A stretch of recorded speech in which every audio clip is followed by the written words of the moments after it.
mallet, a sledgehammer, whatever you want to call it. And today we're going to make this out of a big, heavy piece of oak. This is just a chunk of firewood that I got off my firewood pile. As you can see, it's been split into basically a triangle. Hopefully what we'll be able to do with this today is round it out. The other day I had made a baton. Turns out that the wood was way too dead, way too soft. You can see where I kind of chewed it up a little bit while I was batoning through making some fat wood, which is another video that I've posted on the channel. Anyway, one of the things that I noticed about this particular piece was the handle size was good, fit my hand pretty well. I don't have a very large hand, so I needed something that was a little bit thinner so that I could get a good positive grip on it. I did take a smaller piece of wood, and this is oak as well, and I'm going to make a baton out of this, or I have made a baton out of it. Eventually I'll round it out a little bit more and such, and I'll get the rest of this bark off of here. Probably a lot of that will come off during the process today.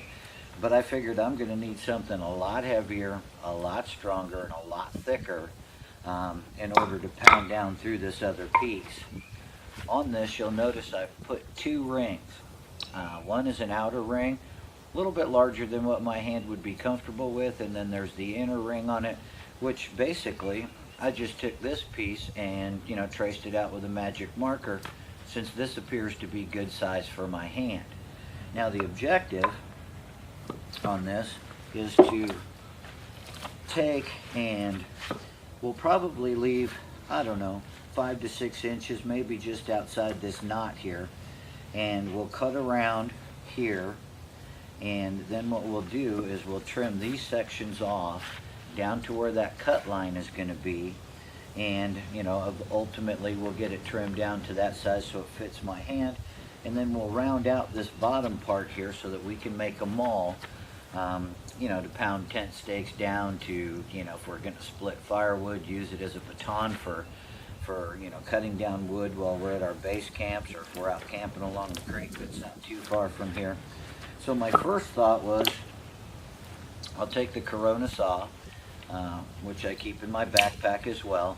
I did a quick video on this, but I just cut through some saplings with it, and it went through them like butter, but they were about 1.5 inches in diameter and a whole lot softer wood than what we're about to attempt today. And those pieces I made a tripod out of, which is also a video that I have on my channel.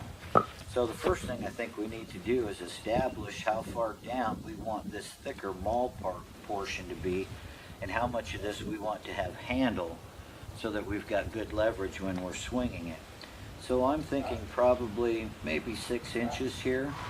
So what I thought I would do is start to cut down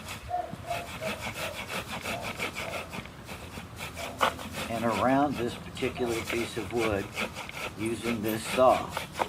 Man, this is oak. Let me tell you what, this saw's doing a pretty good job of cutting down through it, but this is going to take a bit of time to get this cut all the way around, so that once we get this cut done here, if you guys can see that, we'll go all the way around the piece of wood. That way when we're trimming off the sections coming this way to make our circle on here, that wood will hit that cut mark and split off and not split the end of this wood. So I'll get that part cut around, and then I'll come back and show you where we're at with that, and then we'll start splicing off of this end to see if we can start to round out and make the handle. Anyway, stay with me and I'll be back shortly. Alright guys, we've got what I'm hoping is a fairly round cut all the way through this piece of oak here. Now obviously, some of this bark is going to be able to come off. This knot here is going to present a bit of a problem, but overall I think we're moving in the right direction here. Now I'm using an old hickory butcher knife just to peel the bark and stuff off here. Kind of clean it up a little bit. I'm not overly concerned with it, because a lot of this big stuff's going to get chunked off when we hammer down through along those concentric rings here. I'll probably start off on the outer rings and then eventually trim down a little bit closer to that. To baton down through this heavy, thick, hard oak, I am going to get out my habilis bush tool, which is part of the kit that I carry with me every day. And we're going to use this blade to baton down through it. Why? Because it's 3/16 inch 1095 carbon steel. It's heavy. It should just come right down through this and make pretty short work of taking off the excess on that. In fact, while we've got it here, let's see if we can just take a chunk off and kind of see what happens here a little bit. Get the heavy old oak baton out, and we'll start with this little corner over here. And let's see what happens if we take a little chunk off.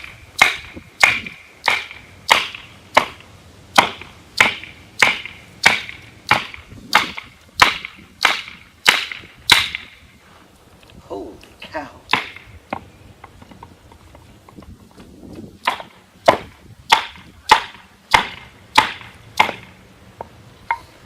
Tell you what, that is some hard wood. What I think I'll do is I'll release this blade, and I'm going to put it a little deeper this way into the wood so that I get more batoning action out here on the end.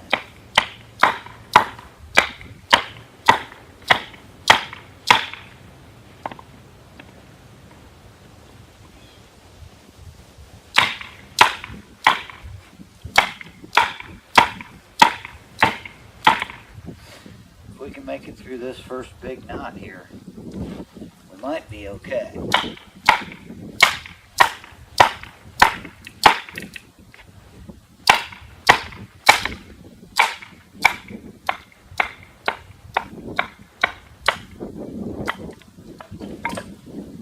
Wow. Knot. Yeah, this is going to take a bit of work, but the part that I cleaved down here with the saw has done exactly what I wanted it to do.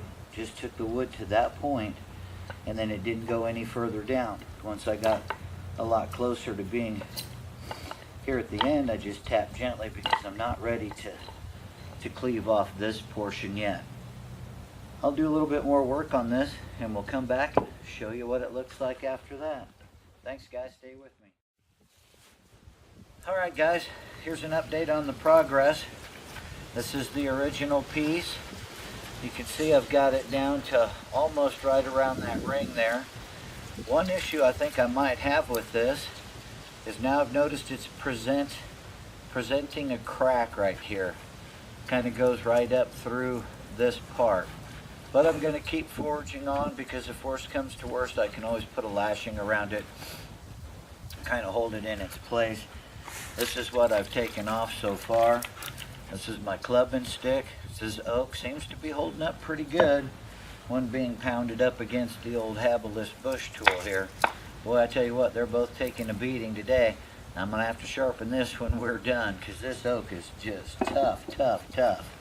But this is everything that I've taken off of it so far. We'll get that off the workbench here.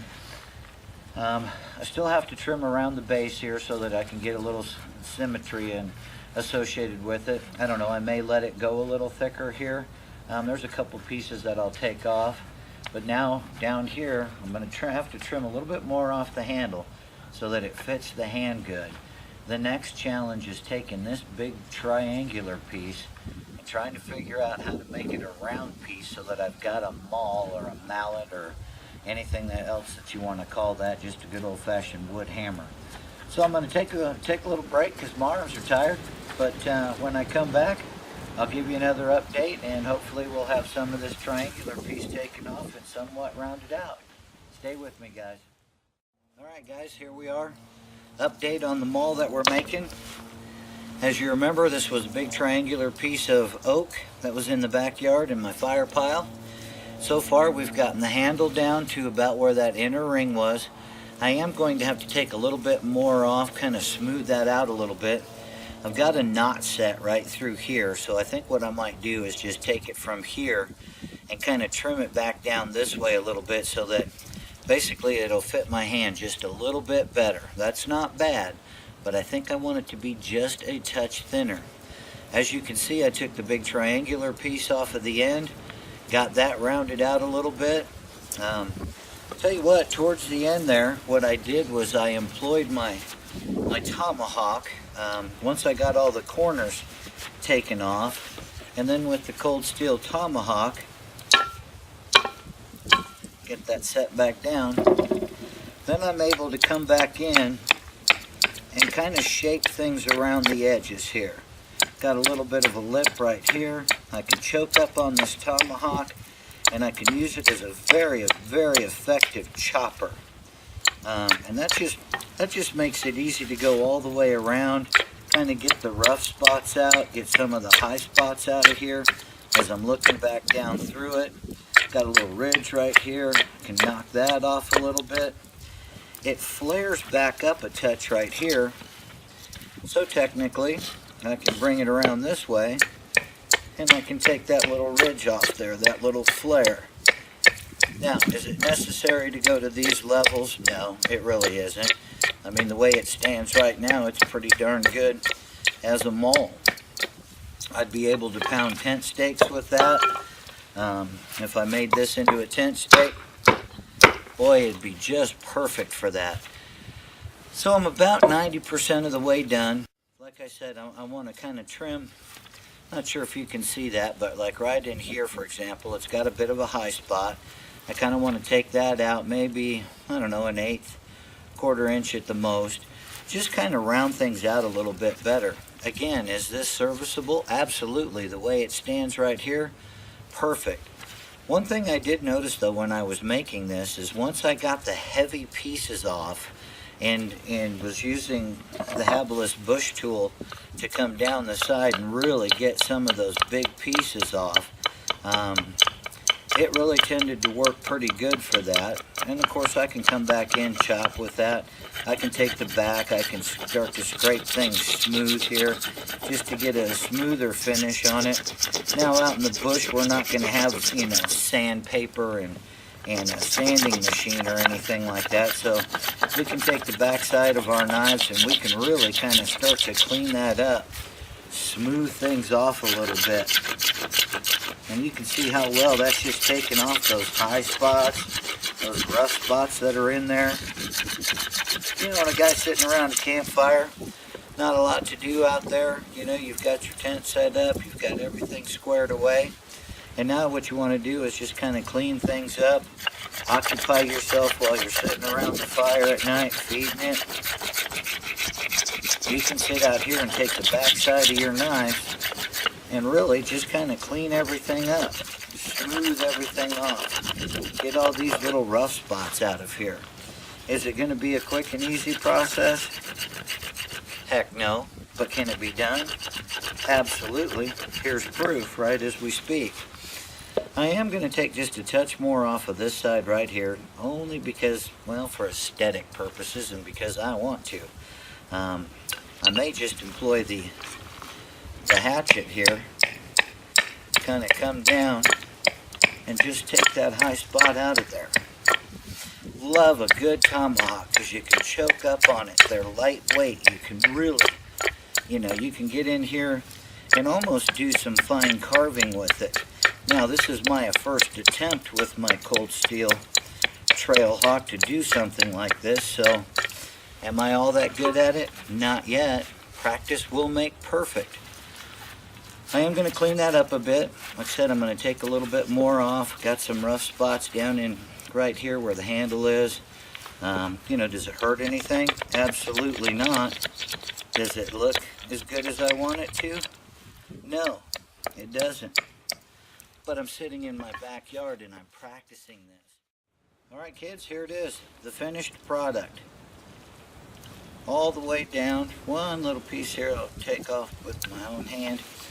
What I did to smooth all this out and get it down to where I wanted it to be, I narrowed down the handle slightly. Fits in my hand nicely. Makes for a great thumping stick. Man, I tell you what, you could... Now obviously I don't want to pound that in there too far, but certainly drive a tent stake with that. You know, anything you needed to do around the campfire, if you needed to split wood, while this is nice, this is about twice as heavy. So either one of these would be perfect. Great things to keep around the campfire. And again, you know, Thor's hammer out of wood, if you will. What I did to finish it off was I took the old hickory knife and I took the back side and I just smoothed everything off. Tried to get all these little marks and stuff out of here. Obviously not 100%, but I got all of it, all the little strands and extra stuff out. And I was using this with my gloves on as kind of a drawing knife. I would put this between my chest, and as I had my gloves on, I'd be able to hold kind of sideways on the blade and use that 90-degree spine on the back just to smooth things off, just to get things where I wanted them, to help round out some rough edges, take out saw marks, or not saw marks, but hatchet marks and things like that. Overall, kids, I'm pretty happy with the way this turned out. Again, another backyard project you can test for your own. Sit around the campfire. You know, if you're out camping for the weekend, grab a piece of wood, see if you can make one of these. Again, all I used was a saw, the old hickory butcher knife, my Habilis bush tool, never leave home without that, and a hatchet. And these are the tools that I take with me everywhere I go all the time. They are in my pack, my bug out bag, when I go hiking, anytime I go camping. This is the complement of tools that I carry with me at all times.